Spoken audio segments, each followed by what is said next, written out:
नमस्कार, मी आकांक्षा. साधं सराच्या स्टुडिओमध्ये तुमचं स्वागत आहे. तुम्ही अजून चॅनलला सबस्क्राईब नाही केलं का?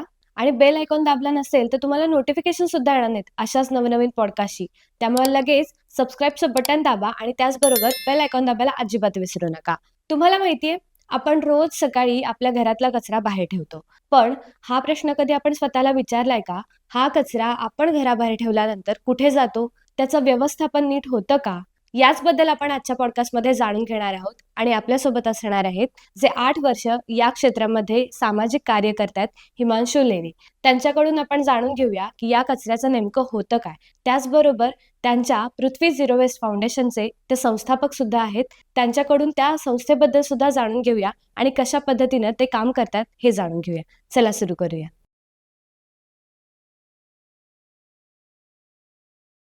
हिमांशू सर, तुमच्या शैक्षणिक आणि त्याचबरोबर सामाजिक प्रवासाबद्दल काय सांगाल? शैक्षणिक प्रवासाबद्दल सांगायचं झालं तर माझं ऍक्च्युली 11वी-12वी कॉमर्स झाले आणि त्याच्यानंतर मी घरातले माझे सगळे बाय डिफॉल्ट सी असल्यामुळे मी पण सी कडेच गेलो होतो आणि त्यासाठी मी पुण्याला क्लासेसला गेलो. पण आता सीए करतोय म्हणून बीकॉम नको करायला, म्हणून मला इकॉनॉमिक्स मध्ये पण आवड होती आणि मला फर्ग्युसनला ऍडमिशन मिळाली, म्हणून मग मी ग्रॅज्युएशन माझं बीए मध्ये केलं, इकॉनॉमिक्स, पॉलिटिकल सायन्स आणि सोशॉलॉजी मध्ये. बर. आणि सीएचं शिक्षण घेत असताना मला असं जाणवायला लागलं की आपण कुठल्या तरी एक सामाजिक विषयाला धरून काम केलं पाहिजे. सीए बरेच जण करतात, पण मला ज्या विषयात काम करायचंय किंवा सीए मला फार पहिल्यापासून आवडत नव्हतं, आपण नेमकं काय करायचं माहिती, त्यामुळे मी ते करत होतो. माझ्या सीएच्या 2 परीक्षा क्लिअर झाल्यानंतर मी पुण्यात माझ्या बहिणीकडे राहायचो. तर तिथं जे मला पुण्यात वातावरण मिळालं त्यावरनं असं वाटायला लागलं की आपण कुठल्या तरी एका सामाजिक विषयावर काम केलं पाहिजे. आणि कचरा हा जवळचा विषय आधीपासून होता माझ्याशी, तर त्यामुळे मग मी ग्रॅज्युएशन झाल्यावर LLB केलं आणि LLB केल्यानंतर पूर्ण वेळ मी कचऱ्याच्या क्षेत्रात काम करायला चालू केलं. बर. या क्षेत्रामध्ये नेमकी सुरुवात कशी केली आणि आतापर्यंत कशा पद्धतीनं काम केलं आहे? कचऱ्याच्या क्षेत्रात सुरुवात म्हणली तर साधारण आम्ही 11वी-12वीला असताना मित्रमेळा म्हणून एक ग्रुप चालू केला होता. आम्ही सगळे मित्रमैत्रिणी होतो आणि कुठला एक विषय असं धरून नव्हता, काहीतरी सामाजिक करायचं एवढीच त्याच्या मागची प्रेरणा होती. आणि त्याच्यातनं सुरुवातीला आम्ही स्वच्छता अभियान चालू केलं. दर रविवारी आम्ही भेटायचो आणि साधारण आम्ही असे 50 रविवार स्वच्छता अभियान केलं होतं. तर स्वच्छता अभियान करताना असं आम्हाला जाणवायला लागलं की ज्या ठिकाणी आम्ही स्वच्छता करतोय तिथे 4 दिवसानं परत कचरा पडतो आहे. मग याचं लॉंग टर्म काय करता येईल, म्हणजे या कचऱ्यावर उपाय काय आहे नेमका. मग हे एका बाजूला आमचा शोध चालू होता आणि आम्ही कॉलेज करत, सीए करत, ह्या सगळं मित्रमेळामधनं बरेच उपक्रम आम्ही करायचो. आणि मग ओल्या कचऱ्यावर काय करता येईल, सुक्या कचऱ्यावर काय करता येईल, मग भारतात कोणी काय केले, जगात कोणी काय केले, हे एका बाजूला संशोधन चालू होतं. यात परत माझा मित्र पवन ठोंबरे म्हणून, त्याचं इंजिनिअरिंग बॅकग्राऊंड, सो तो ऑलरेडी ओल्या कचऱ्यावर बायोगॅस बनवून ह्या सगळ्या गोष्टी तो करतच होता. आणि जेव्हा आपला 19 पूर आला तेव्हा सगळ्यात पहिल्यांदा प्लॅस्टिकचा प्रश्न जास्त प्रकर्षानं दिसून आला. म्हणजे माहित होतंच मला की प्लॅस्टिक वाईट आहे आणि रिसायकलिंगला गेलं पाहिजे, पण तो प्रश्न असा समोर कधी आला नव्हता. पूर ओसरल्यानंतर जे सगळीकडे प्लॅस्टिकचं चित्र दिसलं त्यातनं मला लक्षात आलं की आपण ह्यावर पण काम केलं पाहिजे. म्हणून मग आम्ही दोघांनी ठरवलं, मी आणि पवननी, की आपण पूर्ण वेळ कचरा व्यवस्थापनासाठी दिला पाहिजे. बर. वेस्ट कार्ट असेल आणि त्याचबरोबर पृथ्वी झिरो वेस्ट, तर याची प्रेरणा कुठून मिळाली आणि याचं काम कधीपासून सुरू झालं? तर वेस्ट कार्ट हे 2019ला आम्ही चालू केलं. 2019ला जेव्हा माझं ग्रॅज्युएशन झालं तेव्हा आता आम्ही ठरवलं की पूर्ण वेळ ह्यात करायचं. तर वेस्ट कार्ट जेव्हा आम्ही चालू केलं तेव्हा प्रेरणा ही होती की जो काय ओला कचरा आहे तो सगळ्या प्रकारचा ओला कचरा घरच्या घरी जिरावा. आणि सगळ्यात महत्वाचं म्हणजे बायोगॅस. तर बायोगॅस हा आहे की ओला कचरा घरच्या घरी जिरून त्याच्यातनं गॅस तयार होतो. सो तो गॅस आपणच वापरला पाहिजे, ओला कचरा बाहेर टाकायची गरज नाही.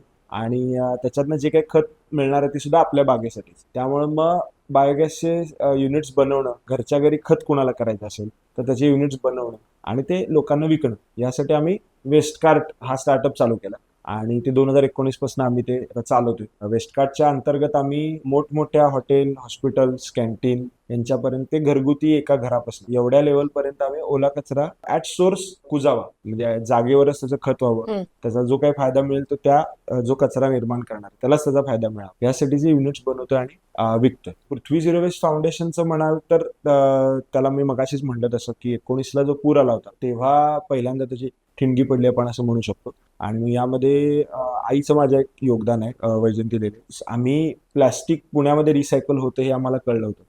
तर आई काय करायला लागली होती की घरात इथं प्लॅस्टिक साठवायची, गाडीतनं प्लॅस्टिक पुण्याला घेऊन जायची आणि मग पुण्यात ते रिसायकलिंग द्यायची. मग यातच निसर्ग संवाद म्हणून एक मिरजेची संस्था आहे, राजेंद्र जोशी सर त्याचे अध्यक्ष आहेत. तर राजेंद्र जोशी आणि आई हे एकत्र एक दिवस भेटले आणि ते म्हणाले की प्लॅस्टिकचा पण इथं पण काहीतरी चालू करू. आणि मग त्यांनी पुराच्या नंतर त्यांच्यासोबत आम्ही प्लॅस्टिक गोळा करायला चालू केलं. मग मध्ये कोविड चा एक टप्पा येऊन गेला, तेव्हा हे सगळं जे चालू उपक्रम होते ते बंद पडले. मग आम्हाला कोविड जसं संपायला लागलं तसं वाटायला लागलं की आता आपण फुल टाइम ह्यात पडलोच आहे, तर आपण प्लॅस्टिकसाठी पण एक वेगळी संस्था काढणं गरजेचं. कारण जे वेस्ट कार्ड मधनं आम्ही करत होतो ते व्यवसायात्मक होतं. बरोबर. जे प्लॅस्टिकसाठी करायला लागणार होतं तर त्याला व्यवसायात्मक किंवा ज्याला आपण कमर्शियल वायबिलिटी म्हणतो ते शक्य नव्हतं. कारण प्लॅस्टिकला किंमत नाही आहे. प्लॅस्टिकचा कचरा प्रचंड प्रमाणात आहे. त्यामुळे प्लॅस्टिक कचरा गोळा करणं आणि तो रिसायकलिंगला पाठवणं ह्याचा बिझनेस होऊ शकत नाही. म्हणून मग एक रजिस्टर्ड एनजीओची गरज होती. सुरुवातीला आम्ही एक 30-40 घरांपासून सुरुवात केली. 200-250 घरं होती तोपर्यंत ती सगळी आमच्या विश्वासातली होती आणि आम्ही ते देणगी घेऊनच सगळं चालवायचो. जशी घरं वाढत जातील तसं आम्हाला एक रजिस्टर्ड संस्था असणं गरजेचं वाटायला. बरोबर. कारण लोकांचे पैसे घेऊन आपण हे काम करतोय तर लोकांना त्याचा हिशोब दिला पाहिजे. या हेतून मग आम्ही पृथ्वी झिरो वेस्ट फाउंडेशनची 2023 मध्ये जानेवारीला स्थापना केली आणि मग सध्या आता त्याचे अध्यक्ष doctor Madhavi Patwardhan Nandadeep eye hospital जे आहे तर त्या त्याचे अध्यक्ष आहेत. मी पवन, मी डायरेक्टर आहोत आणि सायली स्क्वेअर म्हणून या कोर कमिटीच्या मेंबर आहेत आणि माझी आई, असे आम्ही 6 जणांची कोर कमिटी आहे आणि त्यातनंच आम्ही मग आता पृथ्वी झिरो वेस्ट फाउंडेशनचं काम करतोय. बर, सामान्य लोकांना सामान्य भाषेत कचरा म्हणजे नेमकं काय सांगा? कचरा म्हणजे सगळ्यात सोपं म्हणजे ज्याला काहीच उपयोग नाही, थोडक्यात ज्याच्यातनं ज्याला आपण म्हणतो उपभोग पूर्ण घेऊन झालाय आणि मला त्याचा काही आता उपयोग नाही, अशी कुठलीही वस्तू कचरा आहे लोकांसाठी. बरोबर. याच्यामध्ये आता आपण असं जनरली ऐकतो की कचरा एकदा घरातून बाहेर टाकला की घरातला कचरा स्वच्छ झाला, पण हे खरं आहे का? इथून स्वच्छता होईल का? नाही, म्हणजे घरातनं कचरा बाहेर गेला ही फक्त पहिली गोष्ट आहे. तो बाहेर गेलेला कचरा कुठे जातोय हे बघणं जास्त गरजेचं आहे. तर तो उघड्यावर पडला तरी आपल्या पृथ्वीवरच आहे. अगदी आपला घंटागाडीत जरी गेला, आता तुम्हाला सर्वांनाच माहिती की ओला सुका कचरा केला पाहिजे ह्याच्याबद्दल सतत पुकारलं जातं, पण कितपत होतो आणि किती लोक प्रामाणिकपणे करतात हे आपल्या सगळ्यांनाच माहिती. मग ओला सुका कचरा जर वेगळा नाही झाला तर तो सगळा मिक्स कचरा होतो आणि तो मिक्स कचरा सगळ्याच्या सगळा डेपोला जातो. त्यामुळे आपण असं म्हणू फक्त की कचऱ्याची जागा बदलली. घरातला कचरा होता तर आपल्या घरातनं बाहेर पडला आणि आपल्याच गावाच्या दुसऱ्या कोपऱ्यात आपण फक्त तो ढकललाय. बरोबर, पण तो पृथ्वीवर आहे अजून. पृथ्वीवर आहेच. बरं, याच्यासाठी कशा पद्धतीने काम केलं पाहिजे? तर त्यासाठी एक पहिला लक्षात घेतलं पाहिजे की कचऱ्याचा प्रश्न म्हणजे केवळ स्वच्छतेचा प्रश्न नाही. जसं मी म्हणलं की जेव्हा आम्ही स्वच्छता अभियान पण करायचो आम्हाला तेच लक्षात आलं की आम्ही कचरा उचलतोय, घंटागाडीत टाकतोय, फक्त घंटागाडी काय करते गावाच्या दुसऱ्या कोपऱ्यात नेऊन टाकते, ज्याला आपण लँडफिल म्हणतो किंवा कचऱ्याचा डेपो म्हणलं, तर कचऱ्याची जागा हलवते. मग असं लक्षात आलं ह्याला जर टॅकल करायचं असेल तर ऍक्च्युली प्रत्येक कचऱ्यावर काय उपाय देता येईल हे शोधणं गरजेचं होतं. मग ते शोधल्यावर लक्षात आलं की ऍक्च्युली सोल्युशन्स ऑलरेडी आहेत. म्हणजे प्लॅस्टिकचं काय करायचं माहिती आहे, ओल्या कचऱ्याचं काय करायचं माहिती आहे, थर्मोकॉलचं माहिती आहे. प्रत्येक कचऱ्याचं पुढं काय होते किंवा काय करू शकतोय ह्याच्यावर खूप संशोधन जगभरात गेल्या 50 वर्षात झालेलं आहे. फक्त काय आहे त्याच्यासाठी जे सगळ्यात महत्वाचं ते म्हणजे सेग्रिगेशन, ज्याला आपण वर्गीकरण म्हणतो. ओला आणि सुका कचरा वेगवेगळा होणं. ते जर नाही झालं तर मग काय होतं, ओला सुका मिक्स जर झाला तर ओला कचऱ्याचं खत पण करायला येत नाही आणि सुका कचरा रिसायकल पण करायला येत नाही. आणि ह्याला आपल्याला लक्षात येत नाही. आम्ही बऱ्याच ठिकाणी जेव्हा शाळेमध्ये जातो तेव्हा विद्यार्थ्यांना जेव्हा आम्ही माहिती देतो तेव्हा त्यांना विचारतो की तुम्ही जो कचरा आहे जो घरात निर्माण करता तो जर जो काही कचरा कुंडीत टाकलाय त्याच्यात जर मी तुम्हाला सांगितलं की संध्याकाळी त्याच्यात हात घाला आणि मी म्हणलं की ओला सुका मिक्स होते, फक्त सुक्या कचऱ्याची डस्टबिन घ्या, त्याच्यात संध्याकाळी हात घाला आणि प्लॅस्टिक बाजूला काढा, तो कोणी करू शकणार आहे का? ते कुणाला शक्य नाही. म्हणजे सुक्या कचऱ्यात आपण स्वतः निर्माण केलेल्या कचऱ्यात कोणी संध्याकाळी हात घालू शकतो. तर जिथं अख्ख्या गावाचा कचरा ओला सुका मिक्स आणि तो पण रोजचा 200-250 टन एक ज्या ठिकाणी जातो तिथं कोण हात घालून हा कचरा बाजूला करणार? आणि कुठल्याही इंजिनिअरिंग आता सोल्युशन वाईज ओला सुका करायला कुठल्याही टेक्नॉलॉजीला किंवा मशीनला जमू देत. म्हणजे प्लॅस्टिक बाजूला करण्यासाठी काही जण ब्लोअर्स बसवतात, तर ते ब्लोअर बसवल्यावर अशी अपेक्षा की प्लॅस्टिक उडून बाजूला निघावं, पण त्या प्लॅस्टिकवर जर केळीचं साल असेल तर मिक्स झाल्यामुळे त्यामुळं प्लॅस्टिक बाजूला पडणारच नाही. त्यामुळे ऍट सोर्स ओला सुका होणं ही सगळ्यात पहिली गरज आहे आणि मग पुढे त्याचं सोल्युशन भरपूर आहेत जे होऊ शकतात, करू शकतो आपण. बरोबर. यामध्ये वेस्ट कलेक्शन असेल, वेस्ट रिलोकेशन असेल आणि त्याचबरोबर वेस्ट प्रोसेसिंग असेल. करेक्ट. यामध्ये नेमका फरक काय आहे? वेस्ट कलेक्शन म्हणजे कचरा जिथे निर्माण होते त्या सगळ्या ठिकाणाहून कचरा गोळा झाला पाहिजे. म्हणजे एखादं टाउन प्लॅनिंग करताना किंवा कचऱ्याचं नियोजन आपण जेव्हा करणार आहे गावचं, तेव्हा साधारण मेजर कचऱ्याचे सोर्सेस काय आहेत की उदाहरणार्थ घरं एक झाली, जे आपले हॉटेल आणि रेस्टॉरंट्स आहेत ते एक झालं, हॉस्पिटल्स एक झालं, लोकल गाडी झाली, काही भाजी बाजार बसतात. तर जे महत्वाचे ठिकाण आहेत की जिथे कचरा निर्माण होणार आहे हम्म. ते आयडेंटिफाय करून त्यांच्या सोयीच्या वेळांनुसार त्या सगळ्या कचऱ्याचं उठाव होणं किंवा तो कचरा गोळा करणं हे वेस्ट कलेक्शन झालं. बरोबर. रिलोकेशन जेव्हा मी म्हणत होतो ते स्वच्छता अभियानच्या ह्याच्यातच म्हणत होतो की कचरा नुसतं जागेवरनं दुसऱ्या ठिकाणी हलवून उपयोग नाही, तो प्रोसेस होणं गरजेचं आहे. हम्म. मग हा जो गोळा होताना कलेक्शनच्या वेळी जर ओला सुका तरी झाला तरी मग ओल्याचं प्रोसेसिंग करून खत करता येतं, गॅस तयार करता येतो, वीज निर्मिती करता येते बरोबर. आणि सुकामध्ये रिसायकलिंग करता येतं. मग रिसायकलिंग म्हणजे त्याचा पुन्हा बनवता येतं. प्लॅस्टिकचं पुन्हा प्लॅस्टिक, धातूचं धातू, काचेची काच हे बनवता येऊ शकतं. सो वेस्ट प्रोसेसिंग म्हणजे कचऱ्यावर पूर्ण प्रक्रिया करणं. बरोबर. आपण आता सध्या बघतोय प्लास्टिक असेल, कागद असेल, धातू, काच, त्याचबरोबर ई कचरा या पर्यावरणाला हानिकारक आहेत म्हणून आपण त्याची स्वच्छता करतोच. पण त्याचबरोबर या अर्थव्यवस्थेसाठी सुद्धा कशा पद्धतीने महत्वाच्या आहेत बरं. याबद्दल काय सांगाल? ह्या सगळ्या गोष्टी अर्थव्यवस्थेसाठीच्या महत्वाच्या म्हणजे काय की सर्क्युलर इकॉनॉमी म्हणून एक प्रक्रिया आहे, एक नाव आहे की सर्क्युलर इकॉनॉमी म्हणजे काय, जे निसर्गात ऍक्च्युली आहे की निसर्ग जे काही निर्माण करतं ते परत पण घेतं. बरोबर. म्हणजे एखादं केळीचं साल आहे, आपण साल खात नाही पण साल टाकलं तरी निसर्गातले अनेक किडे मकोडे आहेत, काही चिलटा आहेत, काही कोणीतरी जनावर आहेत आणि काही नाही झालं तरी असंख्य बॅक्टेरिया जे कुजवतात आणि ते मातीत परत जातात. सो पुन्हा त्याच्यातनं खत होतं, त्याच्यातनं केळीचं झाड पुन्हा उगवून येऊ शकतं. सो ह्याला सर्क्युलर इकॉनॉमी आत्ताची आपली जी आहे तिला डिरेक्ट म्हणू शकतो आपण की आपण उत्पादन करतोय एखाद्या वस्तू की ही बनवायची कशी याच्यावर संशोधन आहे, पण ती वापरल्यानंतर त्याचं पुढं काय होणार ह्याचा विचार बनवताना आपण कधी केलेला नाही. बरोबर. की जवळपास आपल्या देशामध्ये रोजचा 2.5 कोटी किलो प्लॅस्टिक कचरा तयार होतो, 2.5 बरं. कोटी किलो रोजचा,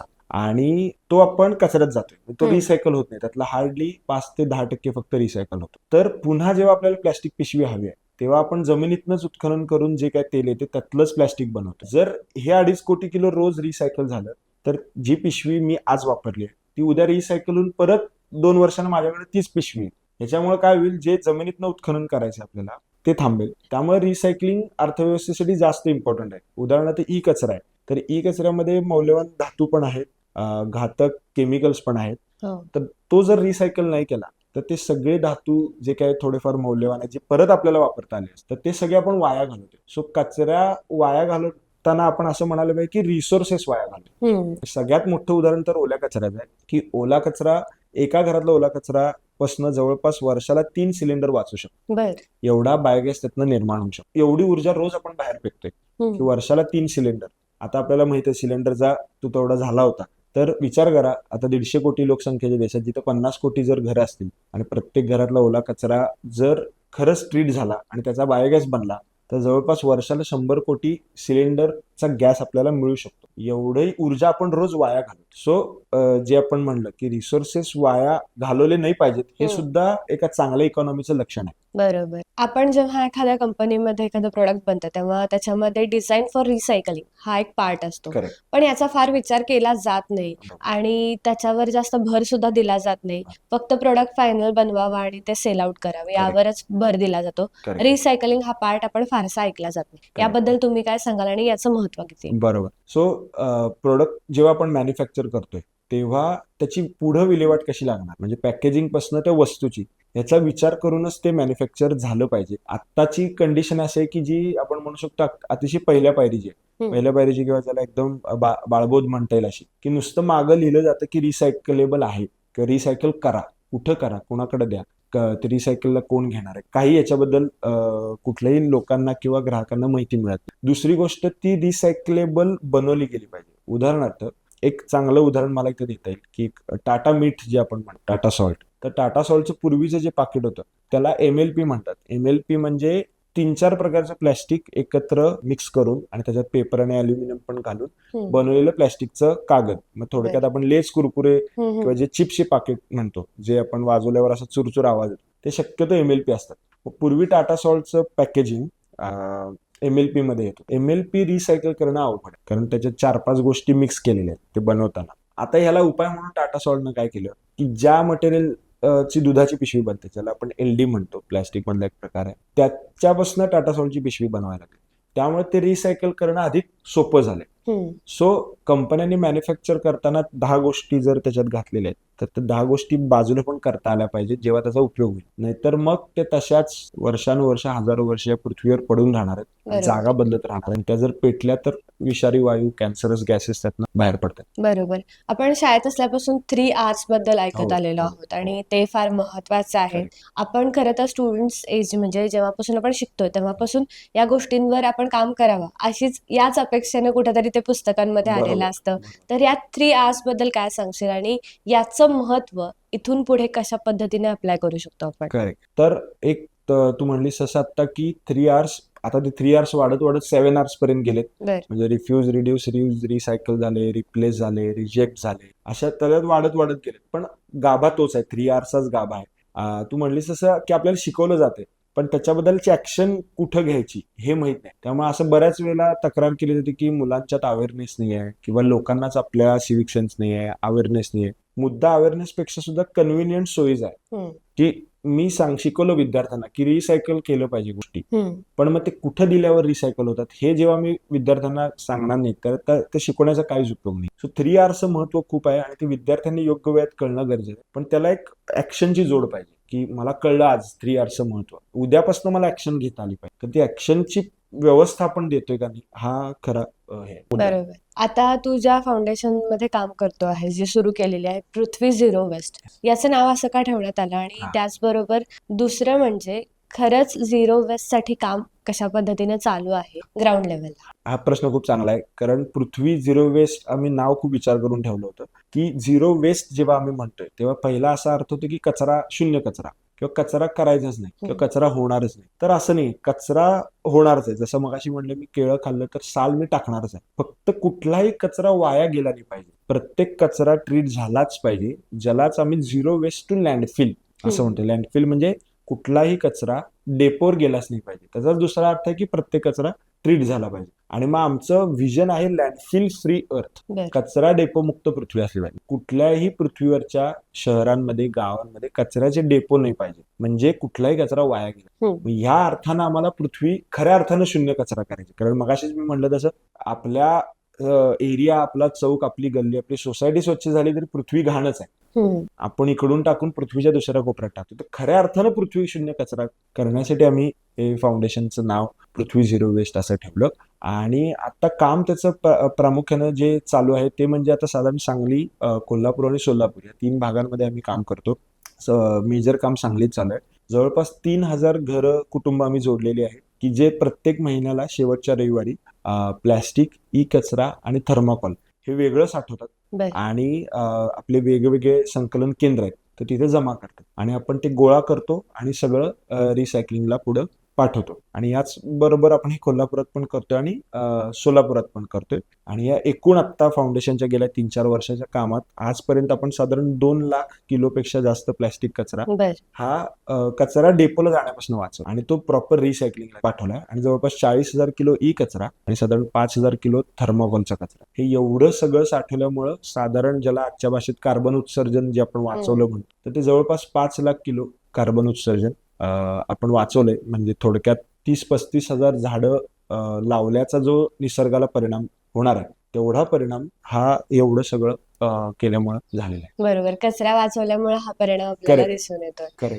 आता जसं तू सांगितलंस मगाशी की प्रत्येक कचरा त्याचं कसं विघटन करता येईल याचा उपाय त्या कचऱ्यामध्ये आहे. बरोबर. तर ते उपाय पण सांग, तो कचरा कसा आहे ते सांग. आणि त्याचबरोबर जर हे उपाय असतील तर तरीही लँडफिलला कचरा का जातोय आणि यावर आपण कसं काम करू शकतो? उपाय म्हणलं तसं की जो काही सुका कचरा आहे, सुका, ओला आणि सुक्यातला सगळ्यात पहिले एक ह्या माध्यमातून लोकांना फरक सांगायचा आहे की ओला कचरा म्हणजे हाताला ओलं लागलं की ओला कचरा आहे असं नाही. निसर्गाकडनं जे काही येते आणि जे निसर्ग परत घेऊ शकतो ते सगळा ओला कचरा. म्हणजे माणसाची बॉडी ओला कचरा, एक वेळ जीन्स पॅन्ट नाही आहे पण अख्खी बॉडी ओला कचरा आहे, आपले नख, आपले केस सगळं, कारण निसर्ग ते परत घेऊ शकतो, ते कुजवू शकतोय. सुका कचरा म्हणजे ज्याच्यात काहीतरी मानवाचा हस्तक्षेप आहे, म्हणजे मटेरियल कुठलं तरी नैसर्गिक कदाचित वापरले, जसं की क्रूड ऑइल आहे, आता म्हणलं तर नैसर्गिक आहे, जमिनीतनंच काढलंय, पण त्याच्यात आपण हस्तक्षेप केलेला आहे आणि त्याला प्लॅस्टिक बनवलं. सो प्लॅस्टिक आहे, काच आहे, वेगवेगळ्या प्रकारचे धातू आहे, थर्माकोल आहे, रबर आहे, या सगळ्यामध्ये माणसाचा काहीतरी हस्तक्षेप आहे.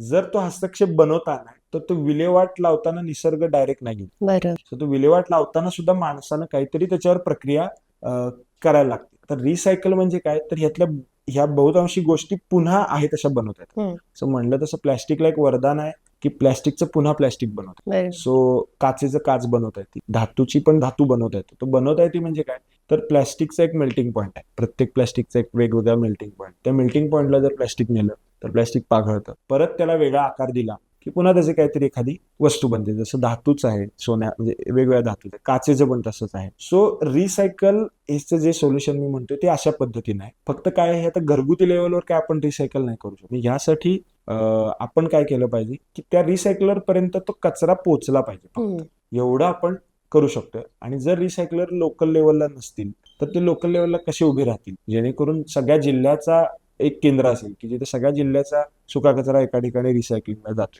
असं आपल्याला ते करता येण्यासारखं आहे. आणि ओला कचरा म्हणलं तसं ओला कचरा घरच्या घरी जिरवता येऊ शकतो. खत करता येईल, बायोगॅस करता येईल.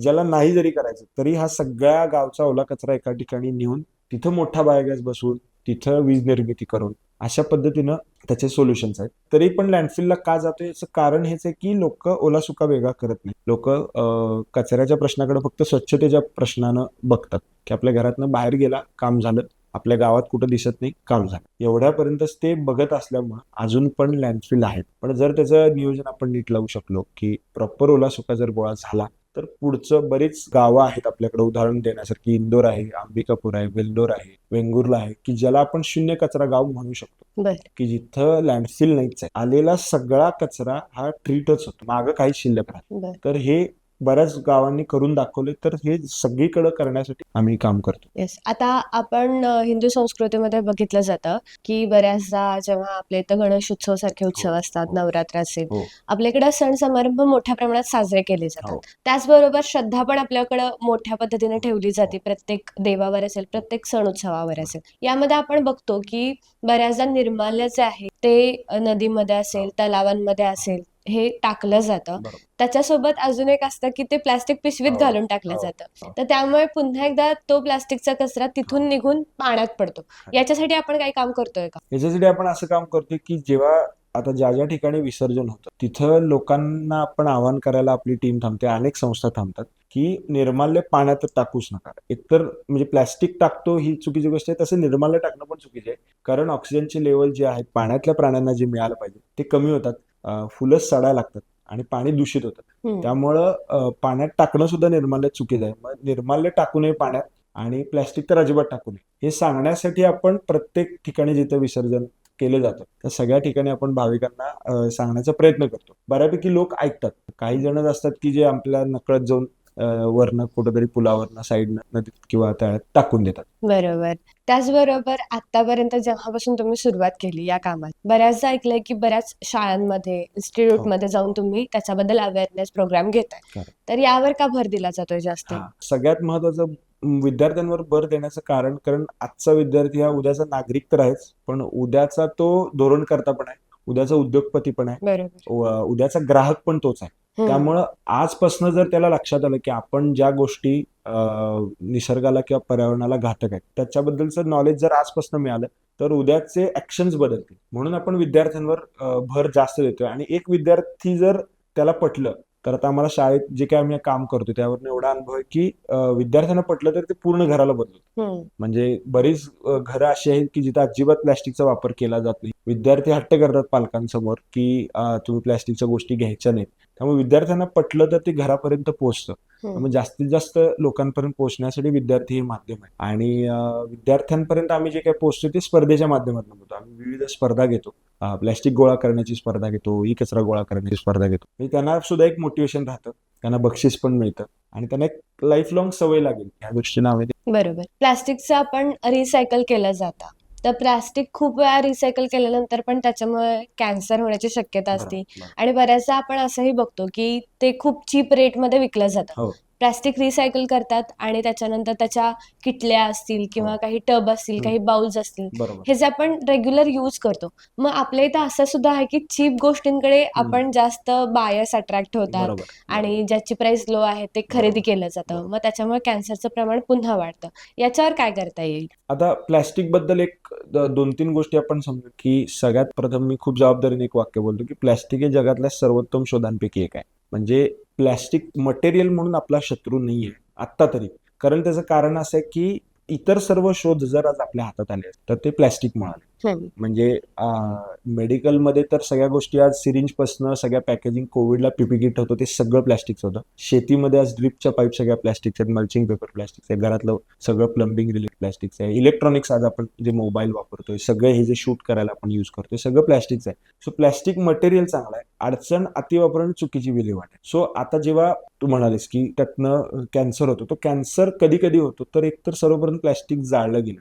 प्लॅस्टिक जाळल्यामुळे जे विषारी वायू त्याच्यातनं बाहेर पडतात ते प्रचंड घातक आहेत आणि ते बरं. कॅन्सर होण्याला कारणीभूत. सो प्लॅस्टिक जाळलं कधी जातं जेव्हा हे कचऱ्याच्या डेपोला जातं. म्हणून जी आपण चुकीची विल्हेवाट म्हणतो मग ते उघड्यावर प्लॅस्टिक जाळणं आपल्या घराच्या दारात असू दे किंवा आपल्या गावाच्या कोपऱ्यात असू दे कुठेही प्लॅस्टिक जाळलं की कॅन्सर होणार आहे हे एक. दुसरं प्लॅस्टिक काय आहे की हीट जसं वाढेल तसं त्याला रिॲक्ट होतं.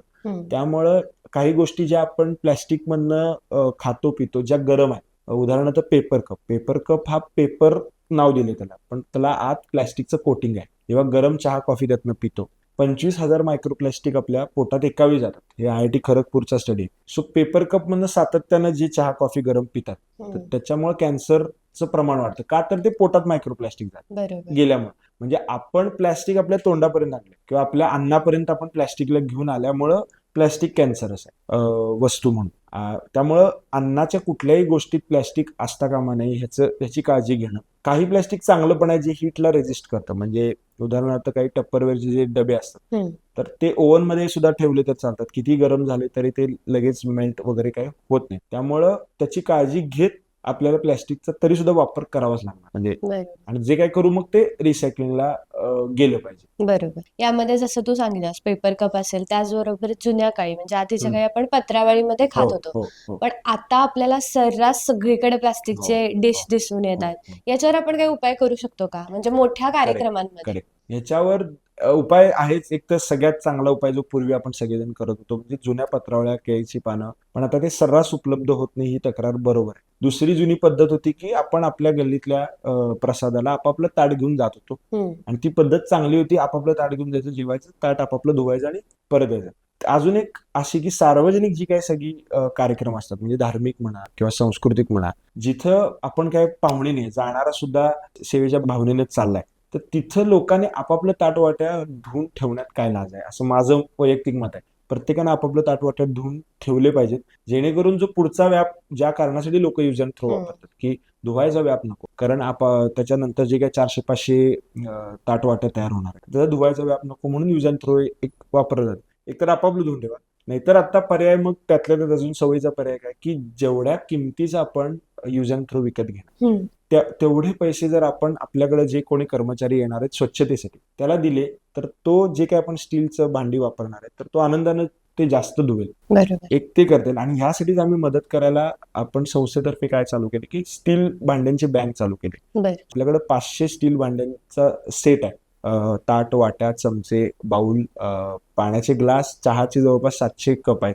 हे सगळं विनामूल्य आपण लोकांना ऐच्छिक देणगीवर वापरायला देतोय. सो कुणाचाही कुठलाही कार्यक्रम असू दे तुम्ही भांडे सगळी घेऊन जावा आणि आम्हाला फक्त धुवून आणून द्या एवढंच. म्हणजे आम्ही काही देणगी घेत नाही किंवा काही भाडं घेत नाही. ऐच्छिक कोणाला काय द्यायचं देऊ शकतात. तर एवढ्या आपण सोयी त्याला दिले आहेत. त्यामुळे एखादा कुठलाही कार्यक्रम आता प्लॅन करताना आपण सगळ्याचं बजेट काढतो तसं स्टील भांड्यांचं बजेट काढलं पाहिजे, स्वच्छतेचं बजेट काढलं काय फार खर्च येत नाही. जर प्रत्येक नागरिकांनी 5 सवयी रोजच्या रोज आपल्या स्वतःच्या अंगवळणी लावायचा प्रयत्न करायचा जर झालं तर त्या सवयी कोणत्या असू शकतील किंवा कोणत्या लावायला सांगणार तुम्ही? 5 सवयी म्हणलं तर सगळ्यात पहिली सुरुवात कचऱ्यापासून करेन की ओला सुका कचरा वेगळा करायला पाहिजे. तुमची काही तक्रार येऊ शकते की आम्ही करतोय पण समोर महापालिकावाले घेत नाही. मग निदान मी आता असं आवाहन करेन की प्लॅस्टिक फक्त वेगळं ठेवा आणि आपण जे काही संकलन करतोय त्यामध्ये जा. दुसरं जिथं शक्य आहे तिथं पहिला प्लॅस्टिक टाळा, अजिबात घेऊ नका.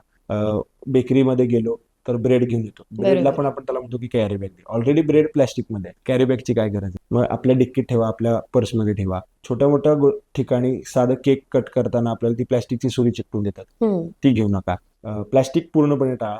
तिसरं मी असं सांगेन की टिश्यू पेपर खरंच सगळ्यांनी जर प्रामाणिकपणे स्वतःला विचारलं तर जेव्हा हॉटेलमध्ये आपण टिश्यू पेपर वापरतो, हात खरंच स्वच्छ होतात का? नाही होत. शेवटी आपण जाऊन बेसिनला हात धुतोच आहे.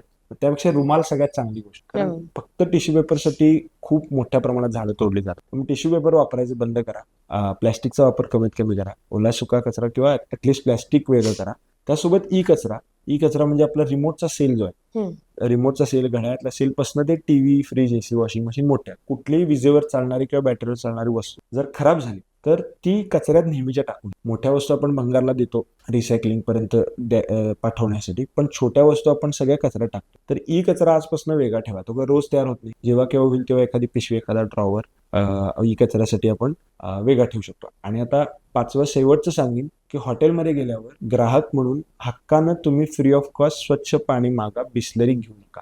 आजकाल मेनू कार्ड ठेवायच्या अगोदर बिस्लरीची बॉटल आणून बरोबर. ठेवतात. ते फॅशन झाले आणि त्यांना सुद्धा तो व्यवसाय आहे. त्यांना 20 रुपयाची बाटली 8 रुपयाला मिळते. बरोबर आहे, पण जिथं पाणी अतिशय म्हणजे दुर्गम भागात गेलंय, पाणी खूपच तुम्हाला खात्री नाही आहे पाण्याची, अशा ठिकाणीच बिस्लरीची बाटली विकत घ्या. पण आता परवा तुकाराम मुंडेंनी पण FDAनी सांगितले की प्रत्येक हॉटेलनं फ्री ऑफ कॉस्ट स्वच्छ पाणी पाणी. देणं हे कंपल्सरी आहे आणि ग्राहक म्हणून तो आपला अधिकार आहे. मग ते सगळ्यांनी एवढ्या 5 जरी गोष्टी सुरुवातीला केल्या, खूप बदल बरोबर. होईल. पर्यावरण वाचवण्यासाठी आणि त्याचबरोबर कचऱ्याकडं पाहण्याचा दृष्टिकोन बदलण्यासाठी तुम्ही नागरिकांना काय संदेश द्याल? मी आता हे पॉडकास्टमध्ये जे सगळं सांगितलं तोच मोठा संदेश आहे, पण एका वाक्यात सांगायचं झालं तर कृती जास्त महत्वाची आहे. विचारांमधलं बरेच लोक सांगतात की हे बरोबर आहे का, ते बरोबर आहे, मग इकडच्या देशात तसं झालं, तिकडच्या देशात तसं झालं, व्हॉट्सअपवर एकमेकांना फॉरवर्ड करतो, यांचा पहिला नंबर आला. सगळ्यांना सोल्युशन्स माहिती आहेत, पण कृती बदल करणं ही सगळ्यात जी अवघड गोष्ट आहे. की मला बऱ्याच वेळा वाटतं की आपण सगळे वाचाळवीर आहे, बोलतो पण कृती करत नाही. एक कृती सगळ्यात जास्त महत्वाची आहे. त्यामुळे मी सगळ्यांना, मी काय कोणी मोठा लागून गेलो नाही की सांगायला, पण माझी हीच हे की जो बदल आपल्याला बघायला आवडतो स्वतःपासून सुरुवात करावा, हे गांधीजी सांगून गेले, तर तेच सगळ्यांनी फॉलो करावं असं. येस, खूप छान माहिती दिली. त्याचबरोबर एक रॅपिड फायर घेऊया आपण, जेणेकरून काही ज्या छोट्या छोट्या गोष्टी आहेत त्या लोकांपर्यंत सुद्धा पोहोचतील. रिसायकल की रियूज? रियूज. प्लास्टिक बॅग की क्लोथ बॅग? कापडी पिशवी. NGO की स्टार्टअप? NGO. एक पर्यावरण पूरक सवय कोणती सांगाल? बापरे, भरपूर आहेत. पटकन एक सांगावं म्हणलं तर प्लास्टिक वेगळं ठेवा, रिसायकलिंगला द्या. बर. जर एक पुस्तक प्रत्येकाने वाचायचं झालं तर कोणतं सांगाल? गुड टू ग्रेट म्हणून एक जिम कॉलिन्स नावाचा लेखक आहे, त्याचं पुस्तक आहे. बर. एका शब्दात पृथ्वी झिरो वेस्ट फाउंडेशन? लोक चळवळ. बर. आणि एका वाक्यात जर पृथ्वी वाचवायची झाली तर काय करायचं किंवा काय करावं? आजपासूनच प्लास्टिक वगैरे साठवायला चालू करा. Yes, thank you so much. खूप छान वाटलं तुमच्याशी गप्पा मारून. साधं सरळच्या स्टुडिओमध्ये तुम्ही आलात आणि त्याचबरोबर कशा पद्धतीनं आपण ओला सुका कचरा असेल याचं विघटन कशा पद्धतीनं करू शकतो, विल्हेवाट कशी राहू शकतो, म्हणजे प्लास्टिक टाळण्याची सवय आपण कशी लावू शकतो. प्लास्टिक तर आपण कधीच टाळू शकणार नाही, पण जास्तीत जास्त त्याचा कमी प्रमाणात वापर करून जास्तीत जास्त आपण त्याचं रिसायकलिंग करून त्याचं रियूज करण्यासाठी कशा पद्धतीनं भर देऊ शकतो, यावर तुम्ही खूप छान गप्पा मारलात, खूप छान मार्गदर्शन केलं. त्याचबरोबर पृथ्वी झिरो वेस्ट फाउंडेशनसाठी साधं सरळकडून खूप खूप शुभेच्छा. धन्यवाद मला पण इथं बोलवल्याबद्दल आणि खूप चांगले प्रश्न विचारल्याबद्दल. त्यामुळे मी पण साधं सरळ या पॉडकास्टचे खूप खूप आभार मानतो. धन्यवाद. Thank you sir. कचरा हा शब्द आपण किती साध्या आणि सोप्या पद्धतीने वापरत असतो प्रत्येक वेळी, प्रत्येक दिवशी, पण हाच कचरा आपल्या अर्थव्यवस्थेसाठी किती महत्वाचा आहे हे तुम्हाला आजच्या पॉडकास्टमधून नक्की समजलं असेल. सगळेजण आपण ठरवूया आपल्या मनाशी आणि एक सवय आपल्या अंगवळणी लावून घेऊया, ती म्हणजे ओला आणि सुका कचरा हा आपण आजपासून वेगवेगळ्या पद्धतीनं त्याचं विघटन करण्यासाठी वेगवेगळ्या करून ठेवूया.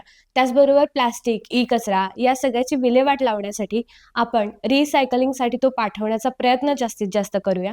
आजचा पॉडकास्ट तुम्हाला कसा वाटला हे नक्की कमेंट करून सांगा. आणि अजून जर आपल्या चॅनलला सबस्क्राईब केलं नसेल तर नक्की सबस्क्राईब करा आणि त्याचबरोबर बेल आयकॉन दाबायला विसरू नका, जेणेकरून अशाच नवनवीन पॉडकास्टचे नोटिफिकेशन्स तुमच्यापर्यंत पोहोचतील. लाईक करा, शेअर करा, सबस्क्राईब करा.